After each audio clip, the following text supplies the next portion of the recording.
I can't eat, I can't sleep. I absolutely require your presence at the party in my pants.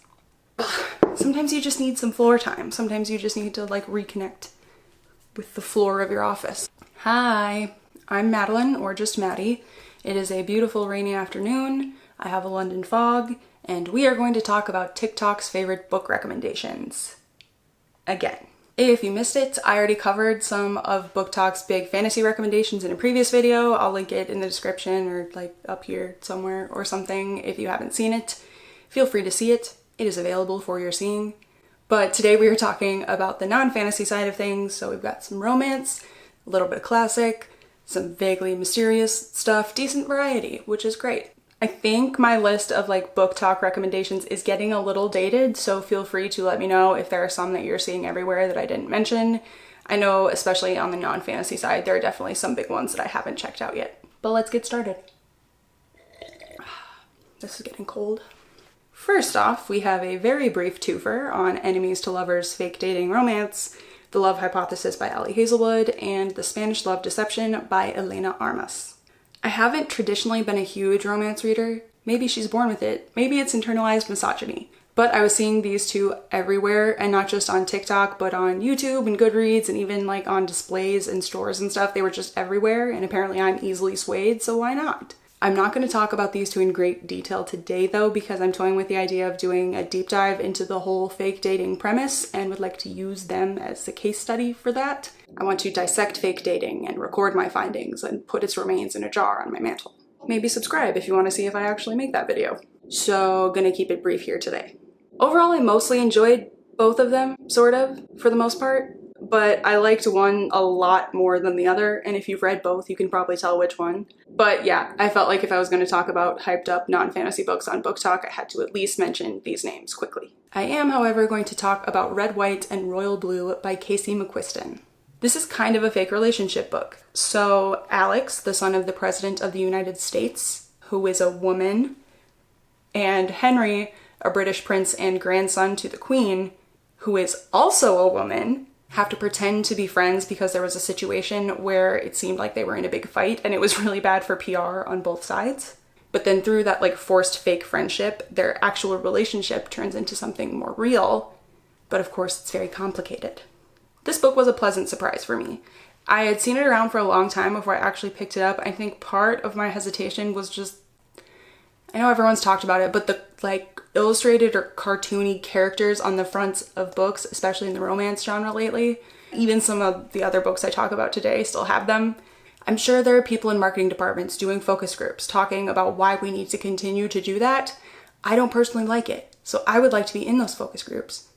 Actually, my dream is to be in a bunch of focus groups because my opinions are correct and I would be really good at it. But yeah, judging by the cover, I was like, oh, this is gonna be cheesy. Like, Alex has a chest tattoo of Ruth Bader Ginsburg, and he cries whenever he sees someone using a plastic straw. And Henry over here has never tied his own shoes and says things like, oh, most indubitably, my good man. But that's not what it was like, so that was good. I liked the characters in this book. I liked Alex and Henry. I liked their friends and family, except for some of the royalty, which like... But I especially liked their friend group. There's a scene where they all went out to a karaoke bar together, and it just sounded so fun, and I was jealous that I could not also go on that outing. I was also jealous because as someone in a relationship where my significant other lives in another country, Alex and Henry got to see each other kind of a lot. And sure, it was only for a few hours at a time. And sure, they had to hide their relationship. But still, like, they got to hang out. Rich people suck. But I'm happy for them. Red, White, and Royal Blue is a nice, easy, feel-good read. One thing that I think might bother some people, especially if you're a little bit cynical. So, well, sidebar first. I have done a lot of switching between fantasy books and non-fantasy books lately, and I have found that with that transition, I can be a little bit tougher on non-fantasy books when it comes to like realism, obviously, because they're supposed to be more realistic, but still, like, especially if there's a big coincidence in a fantasy book. You can tell me it's because of a prophecy, a curse, fate, destiny, general magic particles in the air. I'm on board, say less, sounds good. If there's a big coincidence in a non-fantasy book, that would never happen in real life. How dare you? Trash, garbage, jail, prison. No. And I need to get over that. Authors tell stories that are remarkable in some capacity, and sometimes that includes some coincidences or, you know, some things that are not strictly realistic, if that makes sense. There's a balance to be struck, right? We can have a balance here. And what I ran into with Red, White, and Royal Blue wasn't so much like an annoyance with too many coincidences or something like that. What more got me in the realism part is just how people would react to some things that occur in this book. I was a little bit cynical about the world, as many of us are, and so reading about the general reaction that people had, my gut was like, oh, that wouldn't be that way, but wouldn't it be nice if it was? Like, I wasn't annoyed with it. It didn't take away my enjoyment of the experience of reading the book, but it was kind of just a, that would be nice if the world was a little more like that. If people could sort of come together despite differences of opinion, or just be a little more empathetic and cool. Maybe we'll get there someday. Let's talk about People We Meet on Vacation by Emily Henry. We have another dude named Alex. So this book is a contemporary romance that tells the story of Poppy, a travel writer stuck in a rut, and her friend Alex from college. So they used to go on a trip every year together until something happened. And now, years later, Poppy realizes that those trips were some of the last times that she was really truly happy, and she decides to reach out to Alex to see if he wants to take another trip wherein she would like to repair their friendship and kind of get her back and all that. So we get to see flashbacks to their past vacations as well as what's like unfolding in present day. I have a cramp in my leg. I've been betrayed by floor time. Prior to this book, I wasn't super keen on the whole friends to lovers thing because the conflict of, but what if we ruin our friendship, just irritates me. Like, you're gonna get together, so just shut up and do it. And then you either ruin your friendship or you severely damage your friendship, and then you spend years awkwardly trying to pretend it's okay until you sort of get over it, but then all of his girlfriends for the rest of his life hate you because they know that you had feelings for each other at one point, or everything works out and then you share a gravestone someday. So just calm down. But I'm so glad I gave it a shot. I really loved their relationship and this book. Poppy and Alex are different enough from each other that it's interesting, but they're not like caricatures of themselves. You fully understand why they would like each other or why they would get along, even though they are very different. And the conflict isn't just, but what if we ruin our friendship? It's more complicated than that. I also like the kind of lack of romanticization in the book. Yes, Poppy's a travel writer, but that doesn't mean that every situation that she's in is just like Instagram ready, like perfectly perfect all the time. The hotel that they're at is in the middle of the desert and the AC is out and it's kind of shitty. And there's an injury at one point that kind of puts a damper on things. And even the way that Poppy's parents' house is described, like, it's a little hoardery. It's very cluttered, which I appreciated because I feel like I know those people. The parents were super stoked when their kids bring their friends over, and yeah, the house is kind of chaotic, but their couch is like super worn in and comfortable, and they have the best snacks ever, and they give really good hugs. Like, I feel like I know those people. I also, surprisingly, like that Alex isn't a bad boy. Alex wears khakis. He's nice. He's kind of cautious. And that's kind of refreshing in this day and age. Next up, we have Where the Crawdads Sing by Delia Owens. Every few years, we as a society get that book. The one that's front and center at every airport bookstore display, the one that your aunt is reading for her book club, the one that people mention to you when you mention that you like reading. It's the Da Vinci Code, it's the Lovely Bones, it's the Memory Keeper's Daughter. I'm probably missing some better examples there, but you kind of get the picture. But that's the situation we find ourselves in with Where the Crawdads Sing. It's our Da Vinci Code, except less pretentious and better written. This book has been absolutely everywhere for so long. I went to an Airbnb in Barbados and it was on the TV stand next to a dried starfish. It's still at the top of the Amazon charts after like 4 years. So what's it all about? Kaya, our main character, is the marsh girl. She is born into a family that is living in absolute dirt poverty in the marshlands somewhere in the south. I forget which state, and I'm not going to look it up.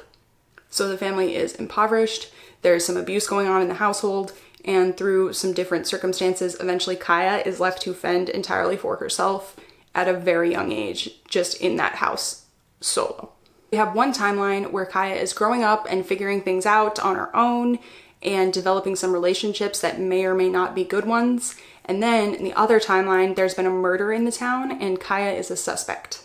It's been a little while since I read this, so I don't have the freshest of thoughts, but based on what I recall, The part that sticks out isn't the like whodunit murder mystery. It's not really that fast-paced, nail-biting, like trying to figure it out before the book reveals what actually happened kind of thing. The part that I remember, and I think the part that most people who really love this book enjoy the most, is just the prose. The writing is just gorgeous and descriptive. It makes especially the setting in the marsh feel so tangible. There's definitely a plot and it's pretty engaging, but it doesn't have the same energy or pacing that you would expect from a typical like murder mystery book, in my own limited experience of those. You love reading Where the Crawdads Sing because it is lovely to read, not because it is the most crazy story you've ever heard in your life. Did I like the book? I did like it. It was pretty enjoyable. There are lots of different emotions at play throughout. Like I said, writing style's excellent. Did the book change my life? No. I didn't feel the need to tell anybody about it, and that's not just because I assumed that they already knew about it. I just read the book and I liked the book and then I was done with the book. I'm also aware that author Delia Owens is wanted for questioning in connection with a murder of a poacher in Zambia. I don't know what to do with that information. And now, Pride and Prejudice by Jane Austen.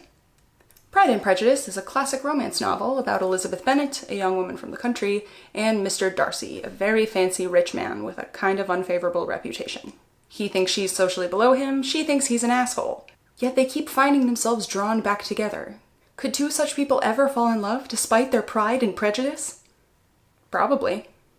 This is another instance of TikTok thought I had already read it, and I also kind of thought I had already read it, but apparently not. It also feels weird to call this a viral TikTok recommendation because it came out in 1813. Yes, I knew that year off the top of my head and didn't have to look it up. Why would you even ask me that? But it is kind of just everywhere on TikTok. If it's not the book, then it's references to the scene in the 2005 movie adaptation where Elizabeth Swann and Tom Wambsgans touch hands while he's helping her into the carriage. I'm guessing part of its resurgence is because of the whole like enemies to lovers premise, which TikTok is obsessed with. Even though, sidebar, a lot of the things that fall under the enemies to lovers thing on TikTok especially could probably be better described as just bad first impressions to lovers. Enemy is a strong word, and bad first impressions are pretty much par for the course for men. If a man ever makes a good first impression, it should be met with suspicion, always. Pride and Prejudice has been popular for a million years for a reason though. It's a great story, it's funny, the characters are really distinctive. I personally am into stories about big families, especially sisters, and the Bennets have 5 daughters and 2 very eccentric, silly parents, so that's fun for me. But the book is kind of the blueprint for a lot of romance stories that have come after it, so if that's a genre you're really into, Pride and Prejudice might be fun for you to kind of have that context. It's also nice if you want to get into the classics a bit, but you don't really know where to start. The audiobook might help too. The audiobook was pretty well performed from what I remember. But also, here's some truth. You don't have to read the classics, ever, if you don't want to. You can read whatever you want and still be a reader. Read Midlife Demon Hunter over and over again. You're still part of the group. And we love you. Next up, It Ends With Us by Colleen Hoover. I read a Colleen Hoover book. So we have 2 timelines, again. Is that something that TikTok loves, or is that just every book now? In the present, our main character Lily has a meet-cute with a guy on a roof after they have both had a terrible day, and they're interested in each other, but she's not into hookups and he is, so they don't seal the deal. But later, they run into each other again, and Ryle, yes, his name is Ryle, we will come back to that, is like, Lily, listen, I can't eat, I can't sleep, I absolutely require your presence at the party in my pants. And it becomes a real relationship, and it's cute. Until it's very much not cute anymore. In the past, in the other timeline, we get glimpses into Lily's life as a teenager through her diary entries, which are written as letters to Ellen DeGeneres. Why though? She is building a connection, Lily, not Ellen DeGeneres, is building a connection and a friendship with a classmate of hers named Atlas, who is experiencing homelessness. And at the same time, Lily is dealing with her dad abusing her mom and trying to kind of hide that friendship with Atlas from her dad, who obviously has some anger issues. Domestic violence also becomes a theme in the present timeline, and I want to talk a little bit about that, especially how it's been received by some reviewers of this book. That being said, if you're not in a good place to hear about domestic violence, feel free to skip ahead to the next review or just dip out of the video. Look after yourself. Hope to see you back in the future. Okay, so This book takes on some very, very tough subject matter. Trying to get an outside person to even understand a domestic violence situation is really not easy. I've seen some other reviews of this book and have been kind of disappointed in a few that were inadvertently superior about the whole thing. Like, yeah, I just couldn't relate because the first time someone hit me, I would be gone and that's it. And maybe they would, and I really hope they would. I hope that anyone who is in a relationship where they are being harmed or threatened or made to feel in any way unsafe, I hope that that person would immediately leave as soon as they realized that things were off. But that's simply not the reality, and that's not how a lot of abusive relationships work. Also, I'm going to put some resources in the description, so if you or a loved one is in a situation where you need help getting out of a bad relationship where you are not safe, please take advantage of those. It's one thing if you just don't emotionally connect with the writing of this particular book, or if you didn't think the relationship was set up in a way that's believable to you. There are valid reasons to not enjoy It Ends With Us by Colleen Hoover, for sure. But if your criticism is about just as a whole, you can't relate to someone who would stay in an abusive relationship for any length of time, if you're gonna say, I just didn't get it because I wouldn't let myself be in a relationship like that, I just imagine someone who has been a victim of domestic violence or intimate partner abuse listening to that sentence and thinking, I let myself be in that situation. This person wouldn't have let themselves be, but I did. Like, just the shame and the self-blame that people already have to deal with, let's not bring that into a conversation about books. I would hope that we could make more room for empathy when discussing the book, even if you can't personally identify with the character's choices. And quite honestly, if you haven't been in the situation of abuse, love bombing, gaslighting, that whole cycle, you don't know how you'd react. You can sit here safely and say, I would leave immediately, but you don't really know if you haven't been in the thick of it. And experts far more qualified than I am have studied why victims of domestic abuse don't immediately leave, and I guarantee that their conclusion wasn't, well, some people are just weak. So if someone doesn't like the book, totally fine. I just don't enjoy hearing that someone doesn't like the book because they're too strong and well-adjusted to identify with a character who chooses to stay in an abusive relationship for any length of time. Boo. So now on to my actual thoughts about the book. I think it's a good book. Again, not an expert in the area of domestic violence and intimate partner abuse, but based on the author's note, Colleen Hoover had experiences in her own life that contributed to this story, so I trust her with telling it.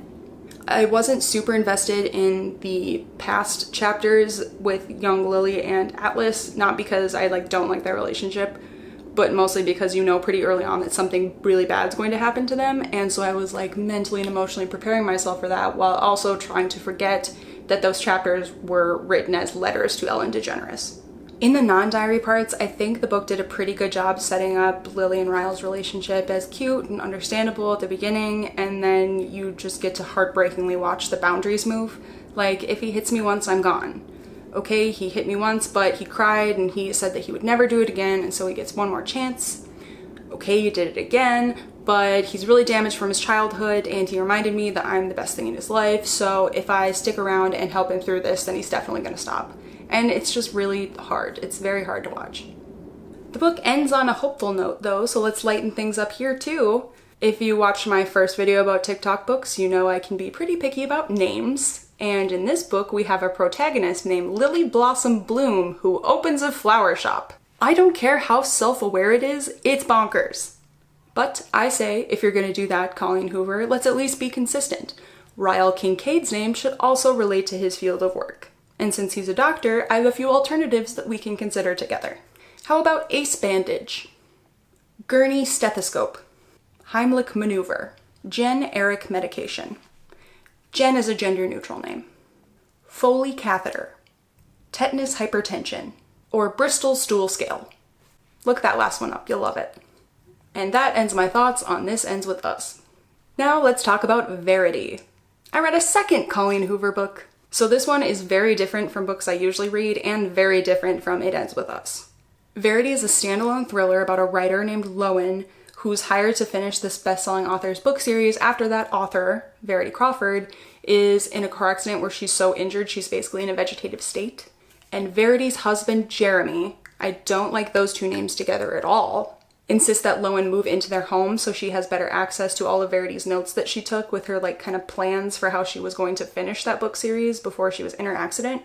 And in with all those notes, Lowen finds Verity's unfinished memoir, which includes a bunch of really sinister and devious and cringe-inducing secrets, and possibly some answers. Verity was pretty good. It was fine. I liked it. I also appreciate that Colleen Hoover got out of her comfort zone with this one. If I remember right, she self-published because publishers looked at kind of the genre switch and went, girl, get back in your lane. Go write us about straight people who fall in love. So kudos to her for that. I appreciate that. There is still some romance in the book, and it's not the most disturbing or the most suspenseful thing out there, at least in my limited experience with thrillers. I did find myself skimming the page almost at one point when it got really intense, but I was also traveling alone and sleeping overnight in an airport alone when I was reading it, so I might have been a little wimpier than usual. But it's unsettling. The book, but also sleeping overnight in an airport by yourself is creepy. It's very quiet, and everyone who sleeps there obviously wants an outlet to plug in their phone for the night, and all the outlets are like equally spaced along a wall, so you're walking through to find somewhere to also sleep on the floor like these other grown-ups, but every 10 feet there's just another person laying on their side facing the wall with a cord coming up to plug in, and so it looks like everyone just like plugged themselves in for the night to power down, and it's just vaguely unsettling. Kind of like Verity by Colleen Hoover. I'm sure reading other thriller type books will color my perception of Verity. Maybe I will take this as my inspiration to dip more into the Gone Girl, Girl on the Train craze that I missed out on a few years ago. I do own Girl on the Train. I've just never read it. A few years ago, that might have been 10 years ago. Man, time means nothing. Speaking of time, it's time to end the video. Tell me what to read next if you want, subscribe if you want, leave a comment if you want, be mean to me if you want. Otherwise, just go. Leave. Get out. Go! Leave me alone! I'm getting too old for this much floor time.